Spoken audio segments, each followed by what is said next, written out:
नमस्कार. आजच्या व्हिडिओमध्ये आज आपण आषाढी एकादशी निमित्त उपवासाचा पदार्थ बनवत आहोत. यामध्येच आज आपण बनवणार आहोत वरईचा भात आणि सोबतच खाण्यासाठी मस्त अशी चटकदार आमटी. वरईचा भात छान शिजावा, एकीकडे पाणी एकीकडे भात असं होऊ नये यासाठी काय करावं हे व्हिडिओमध्ये डिटेलमध्ये सांगितलेलं आहे. 1 कप वरईसाठी आपल्याला 4 कप भरून इतकं पाणी एका पातेल्यामध्ये काढायचं आहे आणि एका गॅसवरती गरम करायला ठेवायचं आहे. 1 कप वरईसाठी 4 कप पाणी हे परफेक्ट प्रमाण आहे. पाणी तापत आहे तोपर्यंत आपण दुसऱ्या गॅसवरती वरई भाजण्यासाठी घालूयात. ही वरई मी अगोदरच स्वच्छ पाण्याने धुवून घेतलेली होती, त्यानंतर वरई वाळवून ठेवलेली आहे. जर का तुम्ही वरई धुवून घेतलेली नसेल तर भाजल्यानंतर ही वरई छान अशी धुवून घ्या, रोळून घ्या. त्यामुळे वरईमध्ये जे काही खडे असतील ते बाजूला निघतात. वरई छान अशी आपण तेल तूप न टाकता भाजून घ्यायची आहे. वरई भाजत आली की पांढऱ्या रंगाची होते, म्हणजेच आपली वरई भाजलेली आहे. बाजूला काढून घेऊयात एका ताटामध्ये. त्याच कढईमध्ये मी 2 चमचे इतकं तेल घालत आहे फोडणी करता. तेलाऐवजी तुम्ही तुपाचा देखील वापर करू शकता. तेल छान गरम झालं की यामध्ये पाव चमचे जिरे घातलेला आहे. 2 हिरव्या मिरच्या स्लिट करून घातलेल्या आहेत.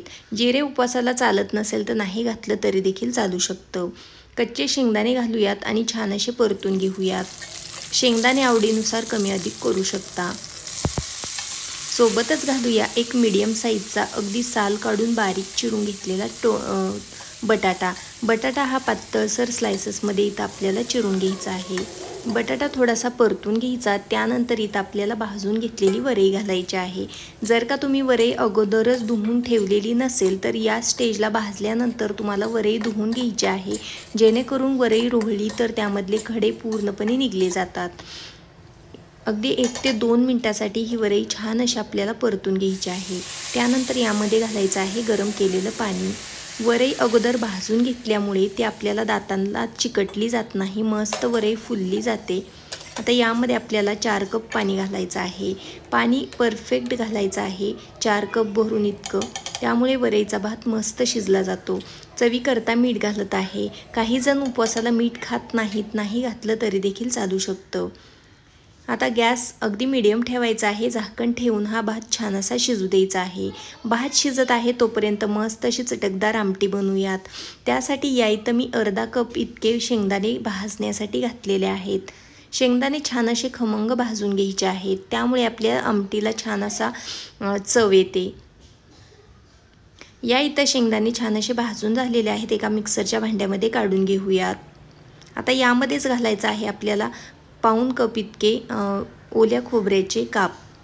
आवडीनुसार कमी अधिक करू शकता. हिरवी मिरची आवडीनुसार घालायची आहे आणि इथं मी अर्धा चमचा जिरे घालत आहे. जिरे घालणं देखील पूर्णपणे ऑप्शनल आहे. खात नसाल तर नाही घातलं तरी चालू शकतं. आता हे मिक्सरला पाण्याचा वापर करत आपल्याला छान असं बारीक करून घ्यायचं आहे. हे पहा, या पद्धतीने अगदी छान अशी याची आपल्याला पेस्ट बनवून घ्यायची आहे. इथं मी 4 हिरव्या मिरच्या घेतलेल्या आहेत. या हिरव्या मिरच्यांना आपण अशा पद्धतीने स्लेट मारून घेऊयात, काप मारून घेऊयात. ह्या हिरव्या मिरच्या आपण तोंडी लावण्यासाठी तळून घेणार आहोत. वरईच्या भातासोबत आणि आमटीसोबत अशा प्रकारच्या हिरव्या मिरच्या तोंडी लावल्या तर अगदी मस्त लागतात. आता त्याच पॅनमध्ये आपल्याला मस्त अशी चटकदार आमटी बनवायची आहे. त्यासाठी फोडणी करता तेल घातलेलं आहे. तेल गरम झालं की आपण सुरुवातीला हिरवी मिरची भाजून घेऊयात. मिरचीवरती थोडंसं मीठ टाकायचं आहे आणि ही मिरची छान अशी तळून घ्यायची आहे.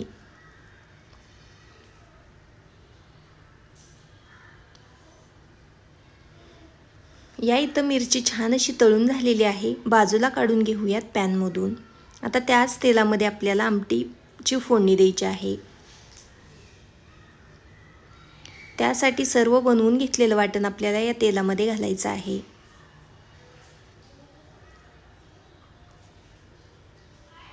वाटण घातल्यानंतर व्यवस्थित असं मिक्स करून घेऊयात. व्यवस्थित असं मिक्स करून घ्यायचं आहे आणि ही फोडणी अगदी छान अशी तेल सुटेपर्यंत आपल्याला परतून घ्यायची आहे.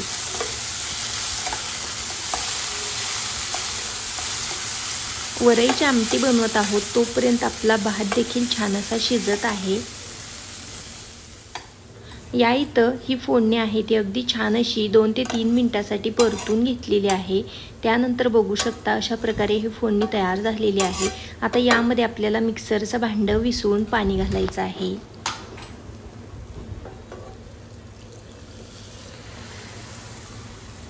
तर आमटीची कन्सिस्टन्सी पाहत आपल्याला यामध्ये पाणी घालायचं आहे आणि व्यवस्थित असं मिक्स करून घ्यायचं आहे। ही आमटी बनवत असताना जास्तही पातळ नको, जास्तही घट्ट नको, अगदी मीडियम कन्सिस्टन्सीवरती आमटी बनवायची आहे। त्यामुळे खाण्यासाठी अतिशय टेस्टी आमटी लागते। आमटी थोडीशी घट्टसर वाटत आहे, त्यामुळे मी आणखीन यामध्ये थोडंसं पाणी घालत आहे। पाणी घातल्यानंतर यामध्ये मीठ घालत आहे। जर का तुम्ही साधं मीठ खात नसाल तर सेंधव मीठ घालू शकता किंवा काही जण उपवासाला मीठच खात नाहीत, तर अशाने नाही घातलं तरी देखील चालू शकतं। व्यवस्थित असं मिक्स करून घेऊयात। आता या आमटीला आपल्याला छान अशी उकळी काढून घ्यायची आहे आणि 1 ते 2 मिनिटासाठी ही आमटी छान अशी शिजवून घ्यायची आहे।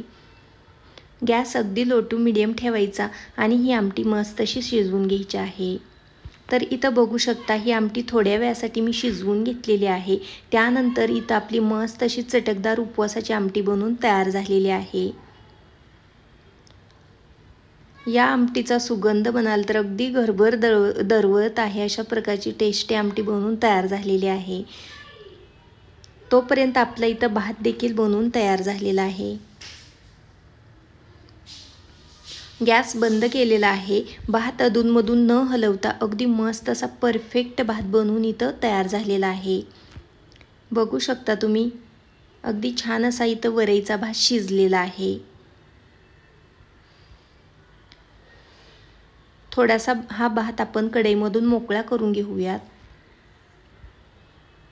मस्त असा गरमागरम भात आहे आणि सोबतच खाण्यासाठी चटकदार आमटी आहे। सर्व करण्यासाठी एका ताटामध्ये काढून घेत आहे। अगदी परफेक्ट असा आपला इथं वरईचा भात तयार आहे आणि सोबतच आहे ती म्हणजेच आमटी। तर या आषाढी एकादशीला तुम्ही देखील हा वरईचा भात आणि सोबतच खाण्यासाठी अशा प्रकारची चटकदार आमटी एकदा नक्की ट्राय करा, तुम्हाला नक्कीच आवडेल। या पद्धतीने जर का ही थाळी बनवली तर चवीला अगदी भन्नाट बनवून तयार होते। आजचा हा व्हिडिओ तुम्हाला थोडा जरी आवडलेला असेल तर व्हिडिओला प्लीज एक लाईक नक्की करा। चॅनलवरती नवीन असाल तर सबस्क्राईब करा, कारण अशाच प्रकारचे नवीन नवीन व्हिडिओज मी या चॅनलवरती घेऊन येत असते। याआधी देखील मी चॅनलवरती खूप सारे उपवासाचे पदार्थ अपलोड केलेले आहेत, ते तुम्ही पाहिलेले नसतील तर चॅनलला नक्की भेट द्या। मस्त अशी गरमागरम ओल्या नारळाची आणि शेंगदाण्याची आमटी आणि सोबतच मस्त असा गरमागरम वाफळता वरईचा भात आहे। मस्त अशी थाळी तयार आहे। व्हिडिओ आवडला असेल तर पटकन लाईक नक्की करा। Bye bye.